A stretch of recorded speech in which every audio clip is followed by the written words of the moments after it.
This show is about Canadian banks and you, and how sometimes they may take advantage of you. But before that, I don't want to take advantage of you, but we do need money, just like the banks and you, to keep this show on the road, because we don't take money from the Prime Minister's office. So please, donate, subscribe.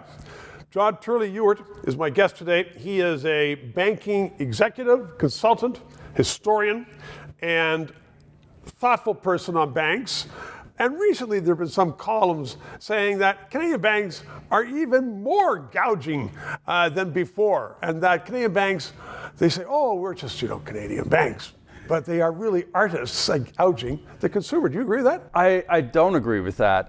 There's a Why long. not? Well, I'll tell you why. There's a long history in Canada of bank bashing. It's a great sport. You remember Mr. Kretchen used to love doing that. Main Street, Main Street. And so, having been a person who worked in a bank, who studies the banks very closely in the numbers, Yep. The numbers don't prove that out. So, here's a number for you. 57%. That's the number of Canadians who don't pay service charges on their bank accounts. Can you believe that? 57%. No, because I got a report last week. They said, we pay a lot more than British. What's this? 9. Google search tells me 9 banks offers checking accounts, saving accounts, no service charges whatsoever. If you want to find a bank that doesn't charge you service charges, all you have to do is go to the old Google search. It comes right up. Next. No one's done this to me before. 64%. That's how many Canadians are very satisfied with their banks. 64%. Does that say something about Canadians, though? It says that they like their banks. And here's the last number. 97%. Of Canadians are satisfied with their online banking. 97%.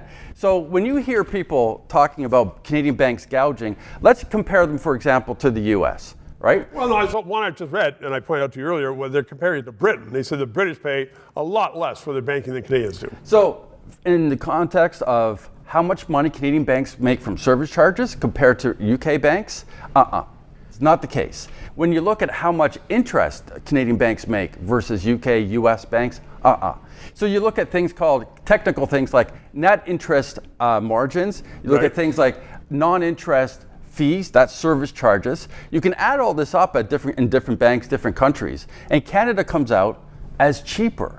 And this is one thing that Canadians sometimes don't appreciate, is that for 150 years we were building one of the best banking systems in the world across one of the biggest regions in the world with a small population. And the only way you could do that effectively was to be efficient.